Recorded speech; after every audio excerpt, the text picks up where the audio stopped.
Our next panel is titled From AI Initiative to AI Insights, a deep dive into the AI Insight Forums, AI legislation, and what's next for US AI policy. This discussion will explore key takeaways from the AI Insight Forums and dig into legislation that's shaping the US AI ecosystem. I am so incredibly honored to introduce our panelists, Senator Mike Rounds of South Dakota, Senator Martin Heinrich of New Mexico, and Senator Todd Young of Indiana. And of course, they will be moderated today by SCSP advisor and former Congressman Mac Thornberry. Please welcome all of these wonderful gentlemen to the stage. Well, we are indeed honored today to have three of the four hosts of the Senate AI Insight Forums with us, and they're here together. And my opinion is any time we get bipartisan cooperation evidence before us, it's an encouraging thing. So thank you all for being here. Maybe that's the place to start. If we could just ask each of you, where did these Insight Forums come from? What did you hope to achieve? Were you pleased with the way they came out? Kind of what are some of your takeaways? Senator Heinrich, we'll just start down with you and go down the line. Well, I had been working with Rob Wortman in particular on AI for a number of years, but when ChatGPT sort of really became a thing that all of our colleagues were suddenly aware of, it was a moment in time where we realized we could up the game of the entire Senate and put some educational forums together and people would come. And so that was the goal. And I think, based on the fact that for a lot of our colleagues, it wasn't something they had necessarily focused on in their committee world or personally, I think we're dealing with a body now that knows a whole lot more about AI than when we started. All right. Senator Young? Well, thank you for having me. It's great to have this opportunity. The AI Insight Forums were designed to build on the bipartisan work that Senator Portman and Heinrich, as he indicated, have been involved in for several years now. Frankly, as we saw generative AI, that level of innovation increase over the last year or two at a pretty rapid rate, and increasingly, rank and file Americans had access to large language models of some power. It was clear that at some point Congress was going to have to have an understanding of how these technologies work and some sense of where the world of AI is headed. But before we can do all of that, we needed to really go through a series of tutorials. So it's perhaps a rare case where I think collectively we realized Congress wasn't ready to legislate. In fact, we weren't even sure if and how legislation was required to meet the circumstances of the day. And so I think all of us believe that some tutorials from the world's best minds would prepare us for regular committee action, legislative action, and here we are. We're poised to go through the traditional legislative process now. Senator Rounds, did it make a difference? I think it did. The reason why I got involved was I'm on the Armed Services Committee, and as part of our role, we have I'm on the Cyber Subcommittee, and as a ranking member, and the one of the meetings that we had a presentation by the National Security Commission that the Department of Defense put together specifically on AI. And what they had presented there to me was an eye-opener with regard to just how big of a deal it was for the Department of Defense, but clearly the implications it could have for not just DoD activities, but for healthcare activities, quality of life activities for Americans. And it appeared that we needed more information and that most of us in the Senate were staff-driven. We didn't have enough information to make good decisions. And so this was an opportunity to bring everybody together and in a bipartisan way, try to find a path forward using committee structure. And look, we had the greatest minds in AI come in and talk to us, and that made a huge difference for our members, but just as importantly to our staff, who will drive a lot of this discussion in the future. Yeah. And I'm curious what y'all hear about AI back home when you're talking with folks. And I noted this weekend, Warren Buffett was quoted with headlines saying that AI was like nuclear weapons and it scared the hell out of him or something like that. He may have been misquoted, but we'll come back, Senator Rounds. What do you hear back home about AI, what it means? Does it scare the hell out of people? Well, I'll just begin. In a state of South Dakota where we have more cows than people, artificial insemination is also shortcoming as AI. But most of them also know about Dakota State University, DSU, where we've made it a specialty item for cybersecurity and for artificial intelligence and the development of those particular majors and how they fit together. And so for most people in South Dakota right now, they're starting to learn. And a lot of it's because kids have figured out ChatGPT. And so when they figure it out, the ChatGPT is there and the teachers now have to understand it. We're just getting back out to moms and dads and grandmas and grandpas that this is a real thing. It's not going away, and it's got to be something that they're going to be a part of. So for us, yeah, I think we're like the rest of the country right now. Kind of scary that it's there, but at the same time, they're really curious about what it's going to do for them on a day-to-day basis.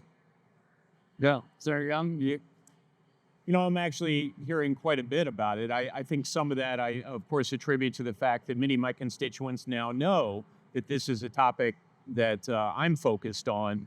But in addition to the university expertise that we have at Notre Dame, Purdue, Indiana University, where they're training the next generation of AI workers and pursuing groundbreaking AI research, there's a national security dimension to this, of course, as increasingly our Pentagon looks at how it can make more timely and more optimal decisions through the use of AI. So at Crane Naval Base and other installations throughout my home state, I hear about it. But what is most heartening to me is increasingly, my rank and file constituents will talk with me about some of the amazing possibilities that they see in this technology. Possibilities to save lives, to reduce traffic, to serve as a tutorial device to our children and beyond. And that's what I think perhaps most excites me as well. Senator Heinrich, what do you hear? I hear a lot of concern, especially when everything's in the abstract. And then as you get more detailed, oftentimes that changes when people see a tool and an impact that can be beneficial. I also see a rising generation that embrace this stuff like right out of the gate, right? I have a 17-year-old, he uses it all the time. And then we have a big workforce at both Sandia and Los Alamos National Labs who've been thinking about machine learning and artificial intelligence for a long time. So it's very uneven across the population. But if you just polled, I would say the bulk of my constituents, there is a concern that they're not ready for this. Well, that, I guess, leads me to a really tough question on what's the role of government when it comes to AI. And if it includes regulation, how can government ever keep up with the pace of technological change that we've witnessed just in the last couple of years? And I'm wondering how y'all are thinking about that. Where does government fit in? What's its proper role? And if it includes legislation, what are you thinking about for that too? Well, Yeah. just head down the line. I think you have to build the ability to adjust to AI that doesn't require a new piece of legislation every time something changes. So standing up the sort of muscle memory and ability to do things at NIST and other places where we already have some of these capabilities, recognizing what the unique capabilities are in individual agencies, whether that's Department of Defense or DOE, and figuring out where those things fit together. Yeah. Senator Young, what's the role of government when it comes to AI and especially regulation? Well, I agree with everything Martin just said, specifically the important role of NIST, and I think we'll have to empower that agency increasingly as it relates to this technology and perhaps others moving forward. One of the things I think we all realized as we were going through the Insight forums, and for me, it's just been reinforced as I visited with people in the wake of that, is, in most of the areas of concern to, the regular Americans as well as experts, we already have existing laws, whether they were established over a period of time by courts or instead by statute, to govern our concerns. Laws related to things like consumer protection and privacy and civil rights and beyond. And the challenge of this era, as increasingly AI is finding its way into sort of every realm of society, is to adapt those laws to current circumstances. In most cases, my suspicion is that work will be done by regulatory agencies, by our government agencies. They'll take existing statutes and laws and just adapt them to current circumstances. In other cases, there will be gaps we have to fill in these laws. So it will require ongoing oversight by members of Congress and committees, and frankly, a lot of sophistication within government to monitor their areas of responsibility and to work with the private sector and others to figure out where we can enable activities and where we need to regulate a bit more robustly. We will still, within the government, continue to focus on things like upstream workforce or upstream research and workforce development. I think on the workforce piece, we're going to have to get a lot better at reskilling our workforce, and within government, ensuring we attract the best minds and retain them for a period of time so that our government knows what's going on and how to respond. So you don't see a big kind of comprehensive AI regulatory bill going through Congress anytime soon? Not in the really near term. I think our colleagues are putting forward already a lot of legislative solutions to discrete problems, and all of us want to encourage that. We'll have our own thoughts released fairly shortly about where we think we generally need to go as a Congress. Okay. Senator Rounds, what do you think about government's role here? To begin with, whatever we do, we should do on a bipartisan basis. And so far in the Senate, I think the four of us have really worked hard to get a consensus of items that we can all agree on in general principles. But there's a couple of items in particular that I think we've got to be focusing on. Number one, we've got to provide the pathway forward that our country is absolutely the best when it comes to the development and continued use of artificial intelligence. Let me share, there's two ways to do that. Number one, you can provide incentives to make sure that the entrepreneurs who are going to do the work on this and create the best and brightest opportunities for young people, that they do it here in the United States. That means appropriate tax policy. It also means incentives. It means educated young people. And then the other side of this is guidelines for the regulatory aspects, not over-regulating and chasing them away someplace else, because it's going to be developed someplace, and they can go to a lot of different areas. We want them to be here. So in order to do that, let's start with where we're at today. And this is absolutely correct. We already have patent laws, we have copyright laws, we have intellectual property guidelines and rules and so forth. What do we have to do just to make sure that if it's wrong today, even if you use AI, it's still wrong tomorrow? Or if it's okay today, if you use AI, it's still okay tomorrow? Those are the basics on this. It's simply a matter that we can make these decisions a whole lot faster. So if we do it correctly, then we stay ahead of everybody else. Why do we have to stay ahead of everybody else? And I'll just very briefly, we as a nation, we've got near peers that are going to use it, and they're using it in offensive and defensive capabilities in their military today. We have to have better capabilities than they've got, bottom line. The only way you do that is you keep the best and the brightest talent and give them an opportunity to grow and prosper here in the United States.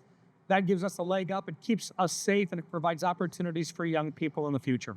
And if I could just add to that, all three of us have worked together on legislation to really create that infrastructure, not just in one place, not just in Silicon Valley, but create a national resource that can make sure that the kind of talent that Senator Rounds is talking about can access and learn and engage from anywhere in the United States, so that we're really upping our game as a nation all across the country. And that the administration has run with that idea even before that legislation is passed, and we're seeing a real community come together around that research. And I think that will really guide how we are able to maintain our current leadership in the world on this. Yeah. Not just the big companies, to put a fine point on Martin's point.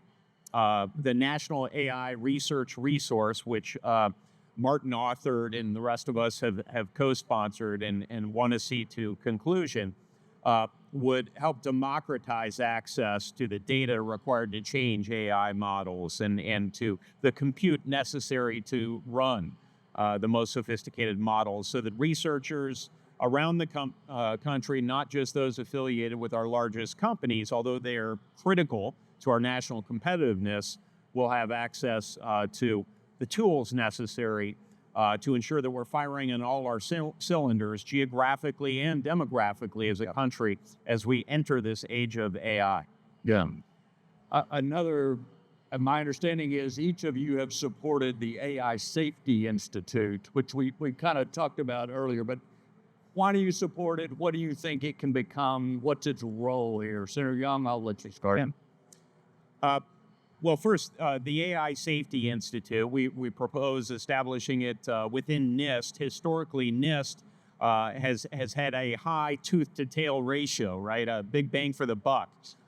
A dollar invested in NIST has led to a $9 return for economy. So we had trust in that entity. But the aim of the Safety Institute is to work with the private sector to establish metrics for research and evaluative criteria for AI models, so that the private sector can come up with its own parameters, its own regulatory parameters.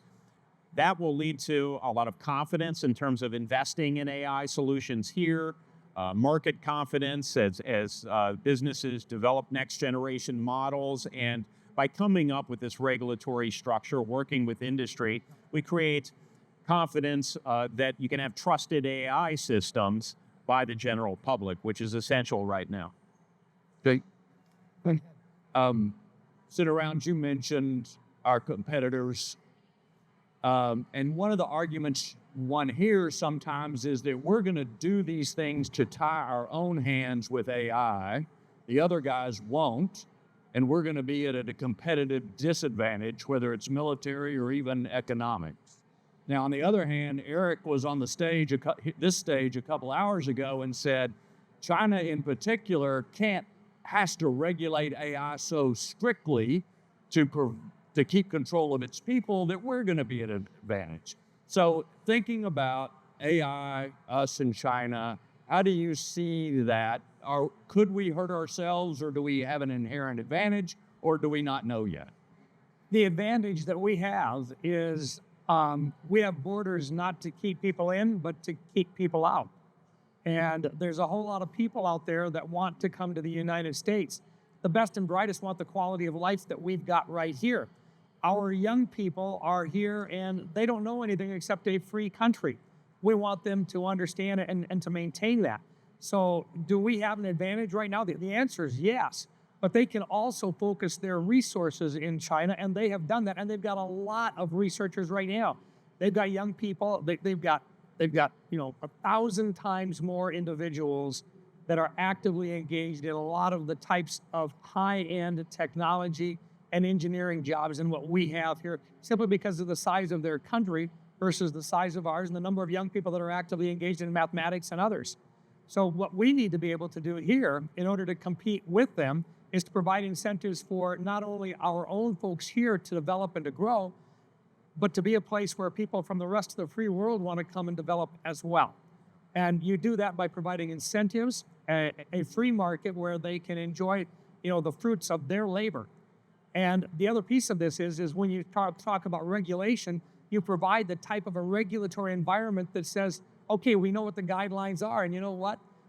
These are the types of regulations that allow us to be protected, that the ideas and the inventions that we create, we get credit for, which is a marvelous thing to have happen. But we don't have a choice on this.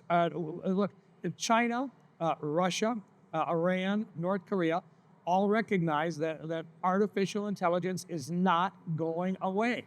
So the question for us is, what do we want to do right here to make darn sure that we continue to develop it in such a fashion that not only protects our country and our allies, but it also provides for those folks that are paying for a lot of this, they see a quality of life improvement in their own lives as well.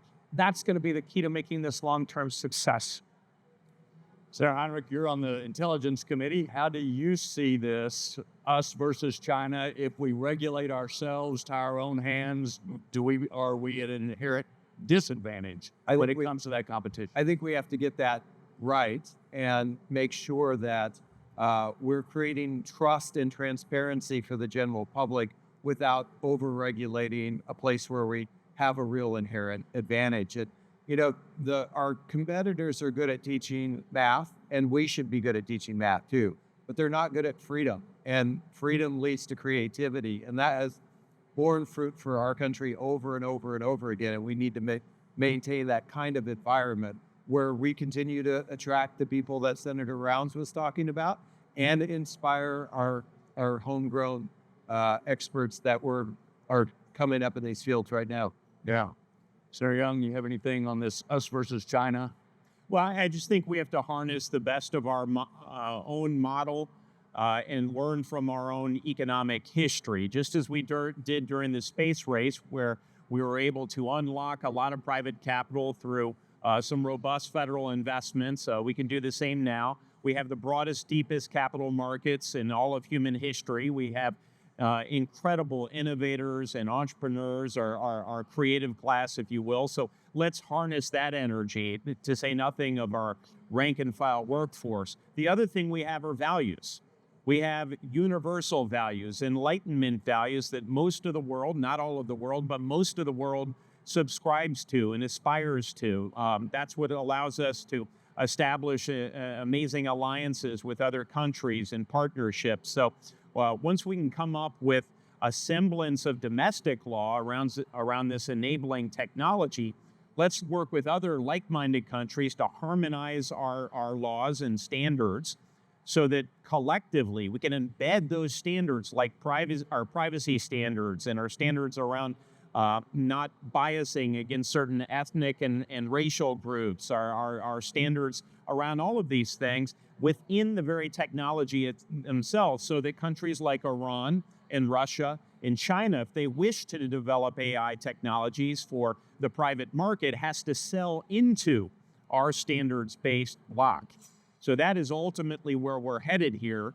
And the first step, however, is to come up with our own unique body of laws to regulate away some of the risks that shouldn't be foremost in our minds, but certainly need to be attended to if we're going to remain in the lead as it relates to AI development. I hesitate to go here, but I will. Another thing Eric said is one of the dumbest things we do is attract these people from all over the world, educate them, and then make them leave. Any chance even of a narrow sort of reform to that in our immigration system? Yes, I would sure love to see it. lean into it. Yeah, Man, we need to. We absolutely need to. I mean, you can't justify this on national security grounds. You can't justify it on economic grounds. It's certainly not consistent with our nation's own history. I don't think it's unreasonable for my constituents and that of Martin and Mike to insist on more effective border security as a predicate to achieving this bipartisan support for ambitious legal immigration reform. But I think we're all for it. Well, that'd be great. Yeah. Senator Rounds, you're a ranking member on the Cyber Subcommittee of the Senate Armed Services Committee. Can you talk a minute about DoD adoption of AI so far? Do you think they're moving at the right pace? And more importantly, maybe, are they moving at a pace that responds to the threats? Especially, I'm thinking cyber threats enhanced by AI. is going to be much more difficult. So Yeah, Mac, look, you were chairman. You worked hard at trying to get the procurement process fixed. It's not done yet.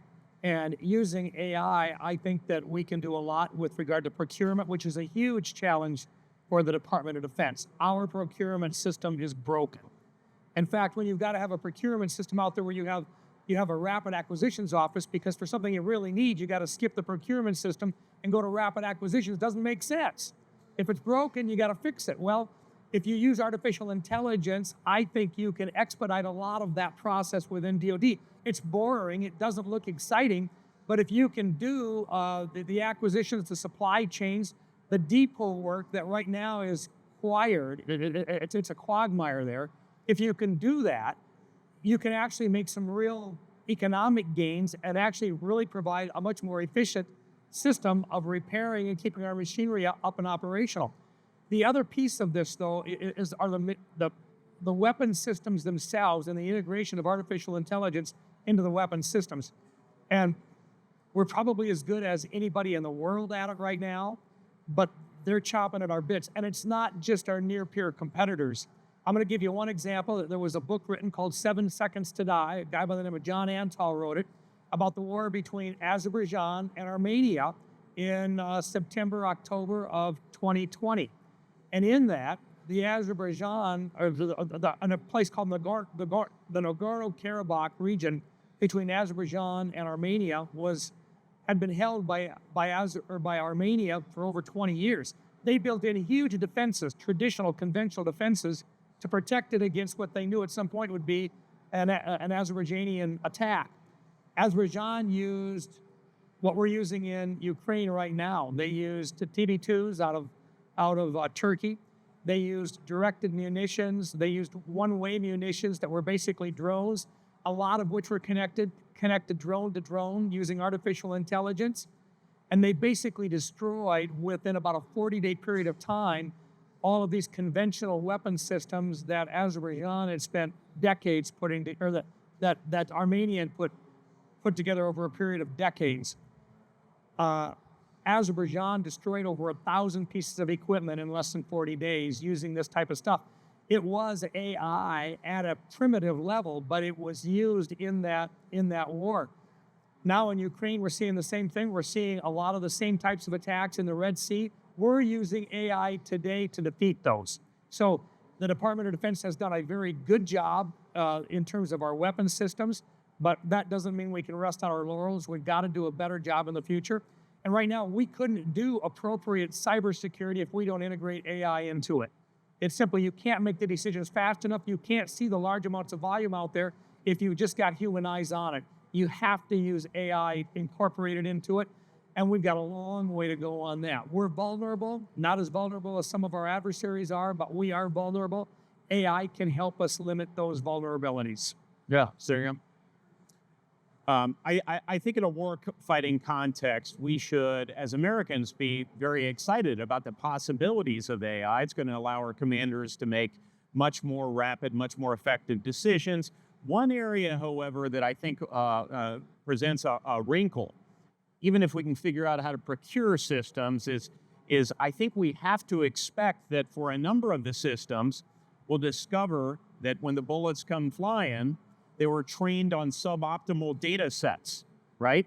So you could imagine a future in which there's going to really have to be very robust, very rigorous, and flexible sorts of testing regimes for these various AI models. And then if they're not working, once you're in a combat situation, we're going to have to figure out how to swap them for something that is. Senator Rounds, on your first point, is there more you think that Congress can do to accelerate the adoption of AI in logistics and the backroom stuff, which seems to me where a lot of efficiencies can be gained? No question about it, Mac. And look, we're working on the National Defense Authorization Act for this year right now, so I won't get ahead of what we've got in it, but it's one of the areas that we want to address is how do you integrate AI into the procurement processes? Very, very important to do that. Make those decisions more quickly, but bring a larger part of the procurement process into a system that it's actually manageable. And I'll add one more item on it. And Todd, you're absolutely correct. We're going to have weapon systems that don't work the way that they thought they were supposed to. But now we've changed in our concepts of what used to be called a kill chain, where you had from a detection system down through the decision-making process and down into a weapon system to go after it. You now have a whole bunch of different types of sensors out there with the world of stealth that we live in. And our adversaries have stealthy items as well. So now what type of a detection system, whether it's based in space, whether it's airborne, or whether it's something that we find using other types of detection, how do you go from all of these different detection systems, bring it into a command center, and then distribute it out through multiple different types of weapon systems to attack that target? It's a kill web concept, which has got to be integrated. You can't do that without the incorporation of artificial intelligence into the process. Yeah, that's a good and important concept that helps me. Senator Heinrich, over the years, the Department of Energy has developed the fastest supercomputers in the world. They did it for stockpile stewardship to help make sure our nuclear weapons were safe. Not only do they have a wonderful booth right over here, but they have a role in AI. Representing at least two of the leading laboratories of the Department of Energy, where does the Department of Energy contribute for the future of AI in your view? I think DOE is going to be particularly relevant to the high-risk potential applications of AI. And in particular, some of the things they do very, very well are cybersecurity, high-performance computing, and dealing with large amounts of classified data. And so that combination is going to really avail them to some of the potential security challenges that AI comes with. I mean, whether that's biosecurity challenges, nuclear proliferation, any of the sort of really high risk scenarios, they're going to be fine-tuned for addressing those. I want to pull on your intelligence hat one more question. The bio threat is one that worries me the most. Biological weapons enhanced by AI. You agree, or?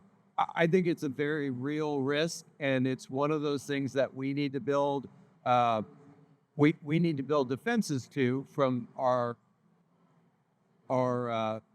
competitors as well as non-state actors, and we need to build systems here that can't be used that way. And so it's more than one thing at the same time. We have to be on offense and defense there, and that's a great example of a good place for DOE to do that work. We do have a proposal within DoD. It's called MedShield. And MedShield is designed to protect against that type of a biological attack or a pandemic attack. But remember, our adversaries can use AI to develop unique strains of pandemic right now. We've got to have the ability, using the intersection of artificial intelligence and our own biological capabilities here, our healthcare capabilities, to be able to defend against, find those areas where a pandemic might be being developed, and to develop vaccines and protections against it. When we had the pandemic, it took us literally months in which to come up with the appropriate vaccines. Today, our goal is to be able to do that not in a matter of months, but in a matter of days. Using AI, we can do that. And I'm going to take one more step on it. I'm just going to say this. If you can do it with regards to fighting against pandemics or new strains of viruses, you can do the same thing when it comes to attacking different types of cancer and finding different types of cancer in a very short period of time. But it requires investment and a coordination between our healthcare community and some of the brightest minds in the world in AI. It is happening, but we've got to fund it, and the return on investment in terms of quality of life for Americans and other people around the world. And one more item, the savings long-term to the federal government for Medicare and Medicaid is significant, but it will require the integration of artificial intelligence into the healthcare community in order to get it done. And I think this, so much of the attention has been around large language models and frankly, chatbots and things like that. it's the application in hard science that I am the most excited about, and those models that lend themselves to creating new pharmaceutical molecules and solving really hard science problems that are just too iterative and big for our traditional methods. I think some of that will drive giant change. Biological design tools, in the case of biology, so-called embodied AI, which allows artificial intelligence technologies to help machines like robots make better decisions. This is what's really going to transform the world when AI starts to manipulate matter in various ways that are positive to humanity. As you alluded to earlier, however, that does come with risks. Blessedly, my briefings indicate that to use a biological design tool right now it takes a lot more user sophistication than generative AI technologies. But still, we should be vigilant. There are risks that we're going to have to work to mitigate through regulation, through diplomatic means, and frankly, as Senator Rounds alluded to, by making sure we're always one step ahead of the adversaries, which is what we intend to focus on moving forward. Right. Senator Young, you were one of the key folks that got the CHIPS Act passed. Underneath all of this, obviously, are the chips that make it possible. Are you pleased so far with how that has gone, and do you have a feel for what may be next when it comes to chips and that essential part of national competitiveness? Well, I think by almost every account, the CHIPS and Science Act has just been incredibly successful in implementation. We've seen $320 billion, give or take, unlocked in private capital to invest in chips manufacturing and the whole ecosystem reconstitution here in this country, to say nothing of working with partners and allies to make more resilient our supply chain. All of that came with the CHIPS and Science Act. We've been able to do all of that through the announcement, just the announcement of $20 billion of investment. Most of that money hasn't even flowed. Less than $1 billion spent for $320 billion in private capital unleashed. To the extent we can reduce the regulatory cost of some of the permitting that folks are dealing with, I'd be happy with that. There's some other things for us to do in terms of workforce to make sure that we continue to ensure that that is successfully implemented moving forward. I do think at some point we're going to have to contemplate some other things we can do in addition to regulatory reform to make sure that we're successful in staying ahead of the competition in terms of all emerging tech, not just semiconductors.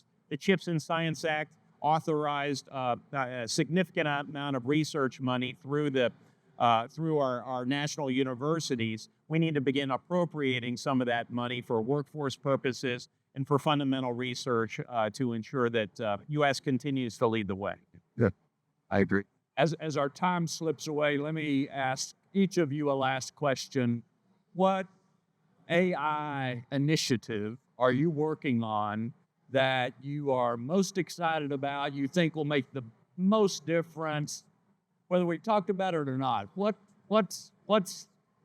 really drives you the next step when it comes to AI? Senator Heinrich?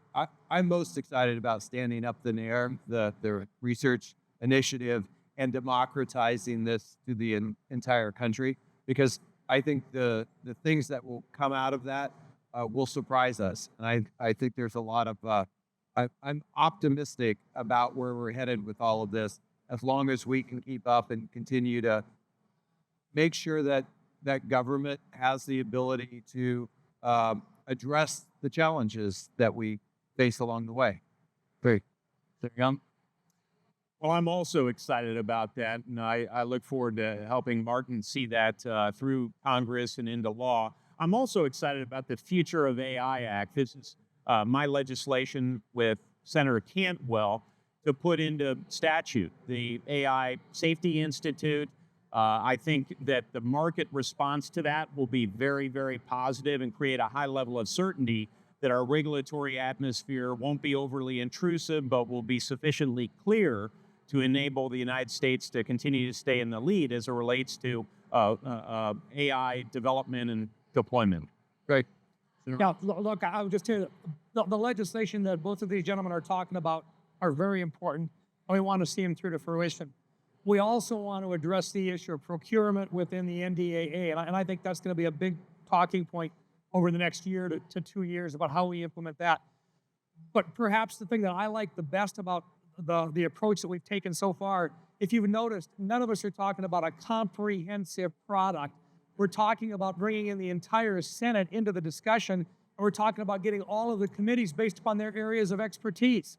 It's an opportunity to bring, on a bipartisan basis, a general discussion that each committee has expertise in. A Department of Defense, the Intel Committee, the Department of Commerce, the Judiciary Committee, all of those areas, Health and Human Service, the Health Committee, all of which have areas of expertise with people that are on staff full-time that know a huge amount about those particular areas. And when you integrate AI capabilities into them, you accelerate in all of those areas the good things that we want and give us a chance to regulate out those areas that they really think AI could hurt us in based on what's already illegal in their areas to begin with. So Yeah. I like that concept that it's on a bipartisan basis right now and that the committees are getting involved in it, and it's not some great big mega bill that people won't know what's in it. Yeah. I don't know about y'all, but this conversation has been encouraging to me, both about AI and about the state of our politics. Please join me in thanking our senators. Thank you. Good job. Thank you. Appreciate it.